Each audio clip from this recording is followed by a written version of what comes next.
Dan li huwa riskju kbir. Jekk aħna naħsbu li se mmorru lura għal fejn konna fit-2019, cut to paste, jew switch off għal moment tal-Covid u l-vaċċin u maħna ġu nibdew, hemmhekk qed nisbaljaw. Id-dinja qed tinbidel u jekk ma nbidlux aħna magħha se nispiċċaw mut minn mewtu naturali. Sostna dan il-President tal-Kamra tal-Kummerċ David Xwiereb meta kien intervistat fuq ix-xandir tal-Istat fejn fil-waqt li spjega li hija xi ħaġa ferm tajba illi il-vaċċin kontra l-COVID-19 beda jitqassam f'pajjiżna u qed ibassar li l-effetti tal-pandemija fuq l-ekonomija tal-pajjiż ser nibqgħu nħossuhom għal sentejn oħra.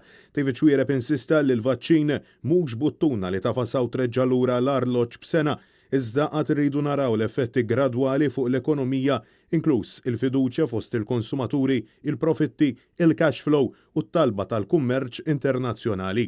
Wastqar li fil-waqt li jittama f'normalità ġdida, idealment xorta għandna nkunu kawti. Ma jfissirx li se konna buttuna u f'Mejju kollox jisu kif konna fit-2019. Assolutament le. Irridu niskopru l-effetti del-pandemija. Dan id-diskors jikkuntrasta l-kliem li lissen il-Prim Ministru Robert Abela li sostna li fit tliet xhur oħra pajjiżna ser jibda jirranka sew sabiex f'Mejju l-Gżejjer Maltin jirritornaw għal business as usual. Sa Marzu irrid li nkunu rkuprajna sew. Sa Mejju business as usual. Għadana kollu l-President tal-Kamra tal-Kummerċ saħaq li din il-pandemija ġabet lil Maltin u l-Awċin konxji tar-realtà ekonomika tagħna fuq kemm verament l-ekonomija tal-pajjiż hija dipendenti fuq it-turiżmu.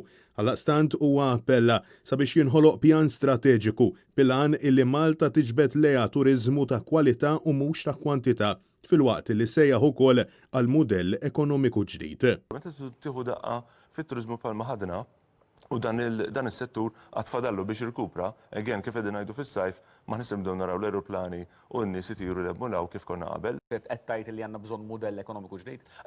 Bla dubju. Francesco Catania, għal Net News.